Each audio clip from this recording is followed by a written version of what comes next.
ഇന്ന് നമ്മൾ Morgan ഹൗസലിന്റെ the psychology of മണിയിലെ ഏറ്റവും പ്രധാനപ്പെട്ട ചില കാര്യങ്ങൾ പെട്ടെന്നൊന്ന് നോക്കാൻ പോവാണ്. അപ്പോ ആരാണ് ഈ മോർഗൻ ഹൗസൽ? പണം കൈകാര്യം ചെയ്യുന്നത് നിങ്ങളുടെ ബുദ്ധിയെ ആശ്രയിച്ചല്ല, മറിച്ച് നിങ്ങളുടെ സ്വഭാവത്തെ ആശ്രയിച്ചാണ് ഇരിക്കുന്നതെന്ന് പറയുന്ന ഒരു ഫിനാൻഷ്യൽ എക്സ്പേർട്ടാണ് അദ്ദേഹം.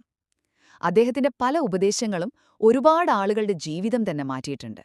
അപ്പോൾ ഒന്നാമത്തെ കാര്യം എന്താന്ന് വെച്ചാൽ, നിങ്ങളുടെ സാമ്പത്തിക വിജയം തീരുമാനിക്കുന്നത് നിങ്ങളുടെ വിദ്യാഭ്യാസമോ ജോലിയോ ഒന്നുമല്ല, പകരം നിങ്ങളുടെ സ്വഭാവമാണ്.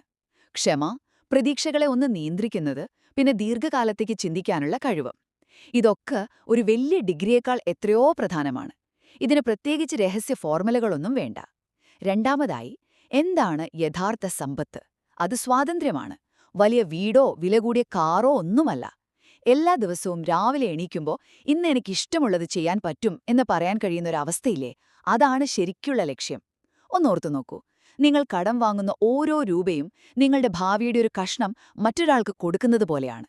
പക്ഷേ നിങ്ങൾ സേവ് ചെയ്യുന്ന ഓരോ രൂപയും ആ ഭാവിയുടെ കൺട്രോൾ നിങ്ങൾക്ക് തിരികെ തരുന്നു.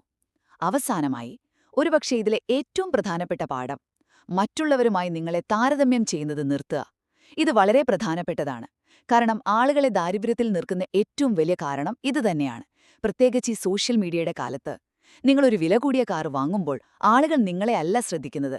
അവരാലോചിക്കുന്നത് ആ കാർ അവരോടിക്കുമ്പോൾ എങ്ങനെയുണ്ടാകുമെന്നാണ്. അപ്പോൾ മറ്റുള്ളവരെ ആകർഷിക്കുന്നതിലല്ല, നിങ്ങളുടെ ജീവിതം മെച്ചപ്പെടുത്തുന്നതിലാണ് കാര്യം.